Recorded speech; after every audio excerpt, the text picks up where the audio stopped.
Que l'on me donne une lyre et un arc, et je transmettrai aux hommes les desseins infaillibles de Zeus. Tels sont les premiers mots d'Apollon, à peine sorti du ventre de sa mère. Apollon, dieu de la lumière, protecteur des arts, patron des devins et des prophètes.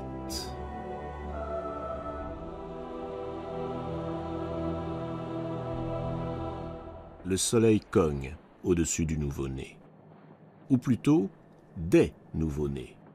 Car, tout près d'Apollon, sommeille sa sœur jumelle, Artémis. Autour d'eux, un paysage aride et désolé. Cette île où leur mère, Leto, la déesse de la nuit, a fini par trouver refuge, est un véritable caillou. Juste un seul arbre, un palmier, le silence et la mer, prolongée à l'infini. Le visage de Leto se détend. 9 jours avant que ne soit venue la délivrance. 9 jours de souffrance après 7 mois d'errance. Et tout cela par la faute de qui? Zeus, bien entendu. Zeus, qu'on aurait pu surnommer le dieu de l'adultère si on ne lui avait déjà attribué le titre de maître de l'Olympe. Zeus et ses innombrables conquêtes féminines. Pauvre Leto, combien de temps le roi des dieux l'a-t-il harcelé avant de lui voler sa vertu? Elle aurait pourtant dû se douter que cette affaire finirait mal. Leto serre ses jumeaux contre elle. Elle se souvient. Quelques mois plus tôt, elle annonçait à Zeus qu'elle était enceinte. Le maître des dieux laisse éclater sa joie.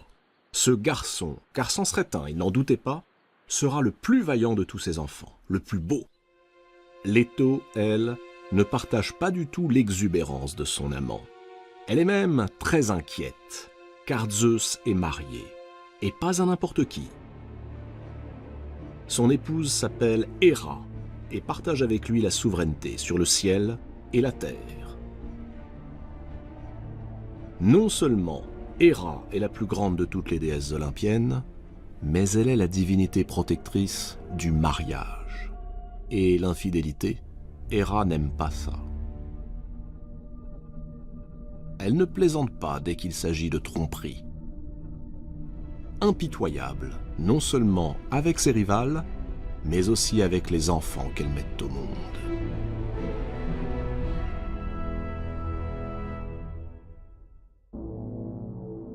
Bien sûr, Leto pourrait faire remarquer qu'elle n'a pas semé le désordre dans un couple sans histoire. Peu de temps auparavant, les cieux ont été témoins d'un nouvel éclat. Ayant appris que Zeus s'apprêtait à commettre une nouvelle infidélité, Héra avait appelé à la rescousse Athéna, Poséidon et nombre d'autres divinités. Ensemble, ils avaient tenté d'enchaîner Zeus.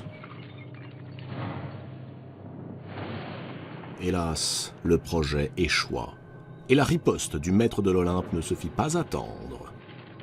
Comme Héra était à l'origine de la conspiration, Zeus la suspendit au-dessus des nuages, une enclume à chaque cheville. Aucun dieu, malgré ses cris, n'osa lui porter secours.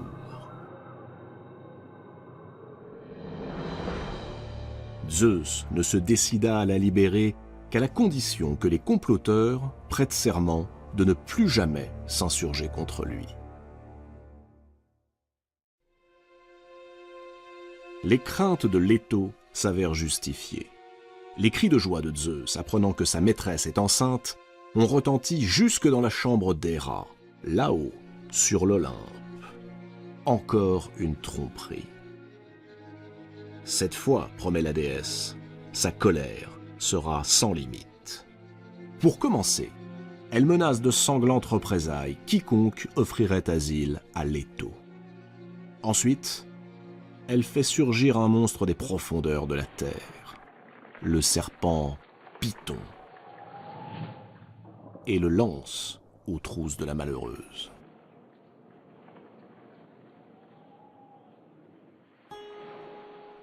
Commencent alors des semaines d'errance pour la pauvre Leto.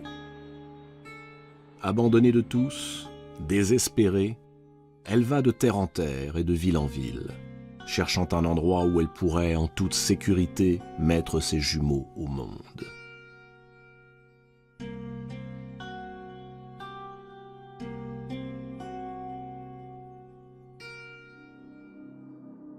Mais sur son chemin, ce ne sont que portes closes et visages fuyants.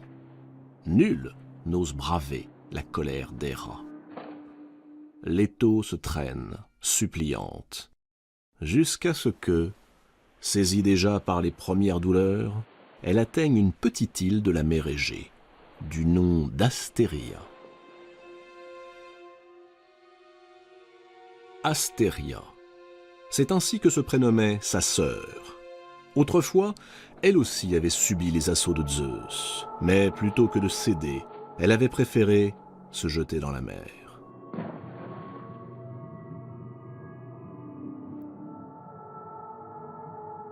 À l'endroit de sa chute, apparut alors l'île d'Astéria.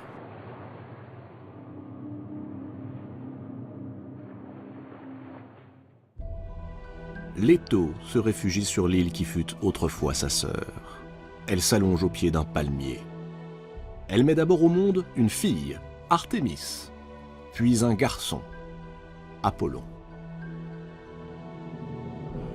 Le voilà donc, ce dieu magnifique, ce dieu de la lumière, de la musique et de la poésie. En 7 jours, le voilà qui se libère de ses langes. Il est déjà un garçon superbe, d'une force extraordinaire.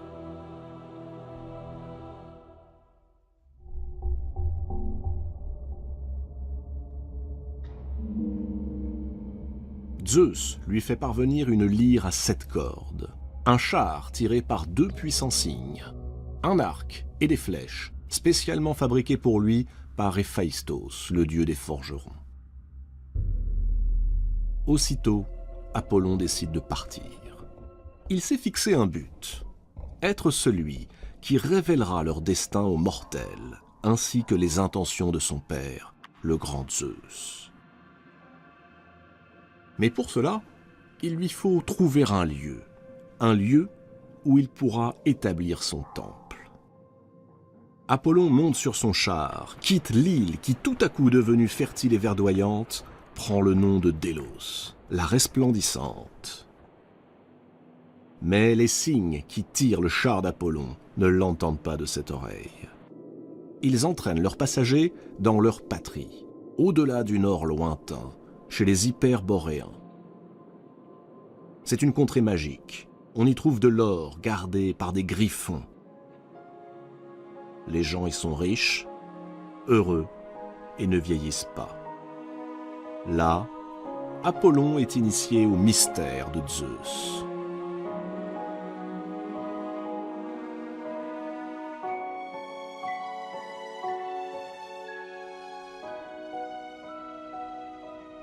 Puis il reprend son périple. Il arrive près d'une source splendide, perdue au milieu d'une forêt profonde. La gardienne des lieux est une nymphe. Elle s'appelle Telphusa. Lorsqu'Apollon lui annonce qu'il a l'intention de bâtir ici un temple magnifique, la nymphe, offusquée qu'une divinité plus grande vienne lui faire concurrence, le persuade que l'endroit, si beau fût-il, est plein de vacarme. Elle lui vante les qualités d'un autre site, tout proche, au pied des gorges du mont Parnasse. Apollon repart. Il ne le sait pas, mais la nymphe vient de lui tendre un piège.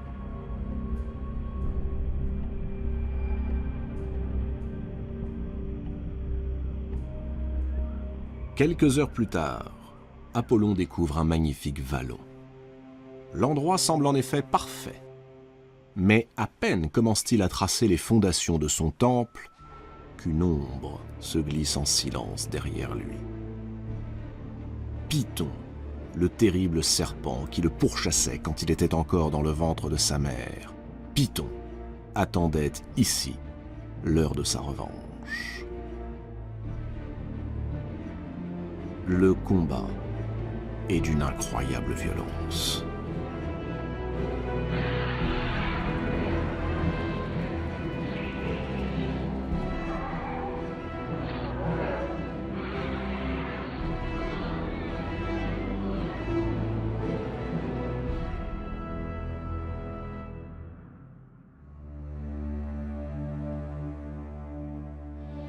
Le triomphe d'Apollon est total. Oui, mais il a tout de même tué un dieu. Gaïa, la terre-mère qui a donné naissance à Python, est furieuse. Elle rapporte aussitôt cette offense à Zeus. Zeus ordonne à son fils de se rendre dans la vallée de Tempée, afin de s'y purifier. Apollon fait davantage. En mémoire de son adversaire vaincu, il institue des cérémonies sportives et religieuses, les Jeux pythiques. Mais qu'est-ce qu'un sanctuaire sans prêtre? Alors qu'il médite face à la mer, Apollon aperçoit tout à coup un navire qui semble en péril. Il s'élance, prend la forme d'un dauphin et rejoint le bateau. À son bord, il découvre que les marins, des Crétois, sont à moitié morts de faim, de soif et d'épuisement. Il promet de les sauver à condition qu'ils acceptent de ne plus jamais rentrer chez eux et de le servir fidèlement. Apollon ramène le navire vers le rivage et initie les marins au secret divin. Sur le fronton de son temple, il fait graver ces mots. « Connais-toi toi-même ».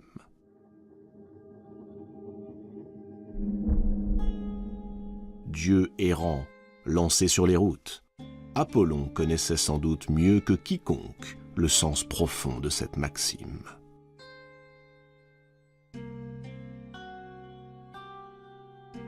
Reste à nommer ce lieu. Les marins devenus prêtres font observer que c'est sous la forme d'un dauphin qu'Apollon leur est apparu. Dauphin, Delphis en grec. Apollon approuve. Ce site s'appellera Delphes.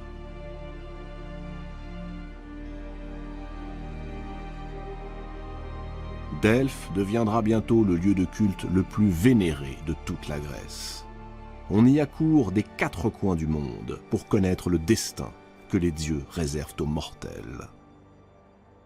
Pour cela, il faut interroger l'oracle de Delphes, la fameuse Pythie.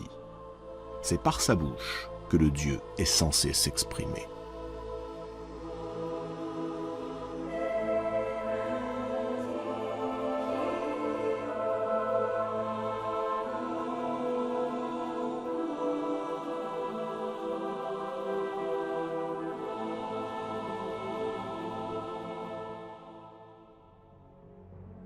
À présent, le temps du vagabondage est terminé. Celui du pouvoir peut commencer. Apollon fait une entrée triomphale sur l'Olympe, à l'assemblée des dieux. Il est au sommet de sa gloire. Hélas, chacun possède sa part d'ombre, même les dieux. Et si, avec sa lyre, Apollon enchante le séjour des immortels, avec son arc, il rend impossible la vie des hommes.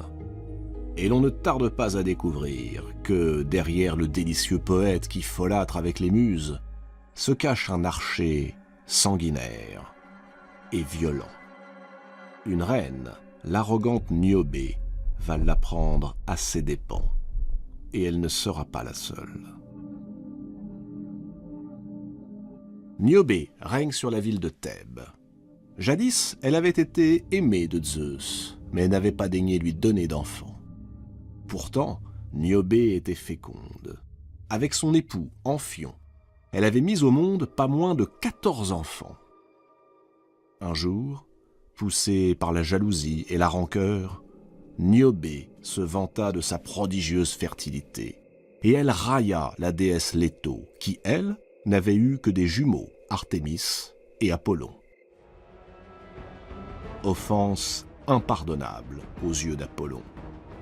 Alors que les enfants de Niobé sont en compagnie de leur mère sur le mont Sipyle, Apollon s'approche d'eux et, sans le moindre état d'âme, bande son arc, décoche ses flèches. 14 flèches, 14 enfants. Un carnage.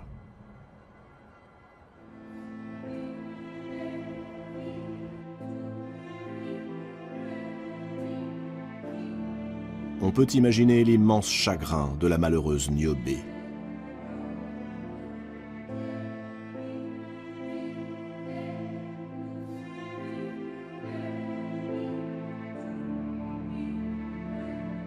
Prostrée, elle refuse de quitter la tombe de ses enfants assassinés. Les pleure jour et nuit, jusqu'à ce que Zeus, pris de pitié, la métamorphose en un rocher ruisselant de larmes. Paradoxe de ce dieu d'une grande beauté, il ne connaît que des amours déçus. Les femmes auxquelles il tient le plus lui échappent toutes, inexorablement. La plus célèbre de ces insoumises est la nymphe Daphné. Daphné consacre le plus clair de son temps à la chasse. Or un jour, Eros, le jeune dieu de l'amour, dont Apollon moque sans cesse les piètres qualités d'archer, décide de jouer un bon tour à l'orgueilleux séducteur. Il perce le cœur d'Apollon d'une flèche d'or qui le fait tomber amoureux de Daphné. Puis il frappe Daphné d'une flèche de plomb qui la rend, elle, insensible à l'amour. Apollon a beau courtiser Daphné, celle-ci se refuse obstinément. Pour ne plus avoir à supporter les avances du dieu, elle s'enfuit. Apollon se lance à sa poursuite.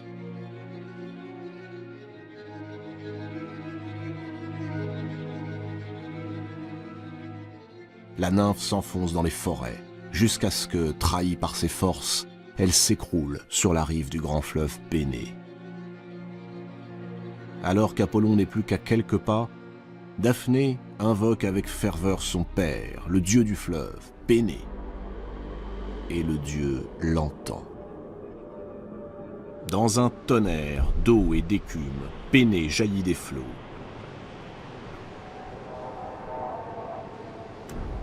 Et de la pointe de son sceptre lui touche le sein, juste à l'endroit du cœur, là où la flèche d'Eros s'était fichée. La belle Daphné sent ses membres se figer. Sa fine tunique glisse sur ses hanches et son corps se recouvre tout à coup d'une rugueuse écorce grise. Ses bras s'allongent en rameaux, ses mains deviennent pampres, son sang se fait sève et ses chevilles s'enracinent sur l'herbe tiède de la berge du fleuve. Son père vient de la changer en un magnifique laurier. Apollon se précipite sur elle, mais trop tard.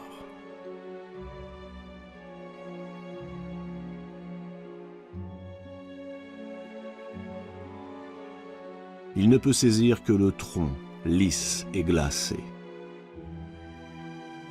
Il sent, sous l'écorce, palpiter le cœur vivant de Daphné.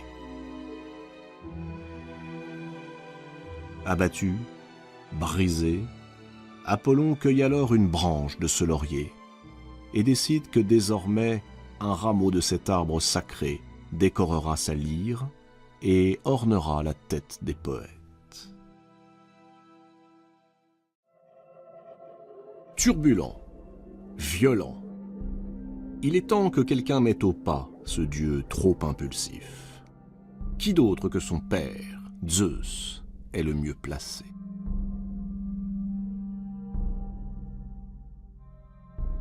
Apollon vient de tomber amoureux une nouvelle fois. Elle s'appelle Coronis, c'est la fille du roi de Thessalie. Apollon et Coronis sont heureux. Coronis porte l'enfant du dieu. Mais la princesse, encore enceinte, a le malheur de succomber au charme d'un simple mortel. un dénommé Ischys. C'est un corbeau que le dieu avait chargé de veiller sur la belle, qui prévient Apollon de la trahison. Sa colère est, comme toujours, implacable. Apollon commence par tuer le pauvre corbeau, qui, de blanc à l'origine, devient noir. Puis il tue Ischys et Coronis. Au moment où la dépouille de Coronis posée sur le bûcher va être consumée par les flammes, Apollon arrache de son sein l'enfant qui vit encore. Cet enfant, c'est Asclépios. Cette nouvelle tragédie bouleverse Apollon. Une fois encore, il a perdu la femme qu'il aimait. Mais il lui reste l'enfant. Asclépios va apprendre les plus grands secrets de la médecine. Et bientôt, il se révèle d'une telle habileté qu'il découvre par lui-même le remède incroyable, fou, le rêve de l'humanité, ressusciter les morts. Et il n'hésite pas à le faire. Asclépios ressuscite Orion, Hippolyte, Pindare ou encore Lycurgue. Hadès, le maître des enfers, est furieux. Ce qui se passe est très grave. Asclépios est en train de bouleverser l'ordre qui règne entre les dieux et les hommes. Il est hors de question de le laisser poursuivre. Hadès proteste auprès de Zeus. Le maître de l'Olympe partage sa colère. Asclépios va bien trop loin. Alors, sans hésiter, Zeus foudroie le médecin de génie. Désespoir d'Apollon. Son propre père a osé lui enlever son fils. Pour se venger de Zeus, Apollon prend alors pour cible les Cyclopes, ces créatures à l'œil unique qui avaient forgé la foudre du maître de l'Olympe, et il les assassine, un par un. Colère de Zeus. Décidément, ce fils est incontrôlable. Pour le punir, Zeus songe au pire. Le précipiter dans le Tartare, ce coin maudit des enfers. Mais sur l'intercession de Leto, Zeus consent à adoucir la peine. Apollon deviendra l'esclave d'un mortel. Pendant 1 an, il servira le roi de Thessalie, comme simple berger.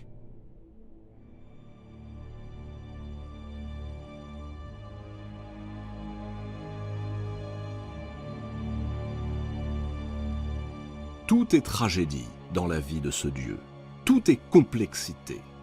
Même dans ses amours, qui ne se sont pas limités à la gente féminine. Car Apollon aime aussi les hommes. 2 de ses amants vont connaître un sort funeste. Hyacinthe et Cyparissos. Hyacinthe sera tué accidentellement par Apollon, qui, pour l'honorer, le transformera en jacinthe. Quant à Cyparissos, désespéré par la mort de son animal favori, il suppliera Apollon de lui donner la mort.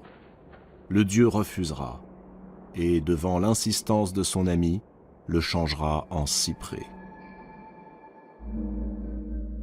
Reconnaissons qu'il y a un certain génie chez ce dieu, qui, bien que malheureux, trouve encore la force de donner beauté au chagrin.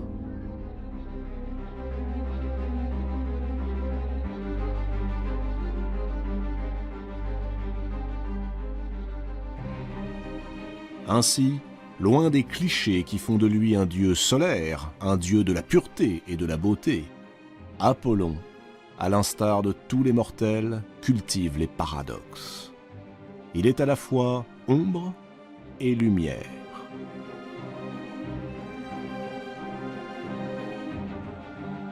Apollon est le dieu aux multiples visages.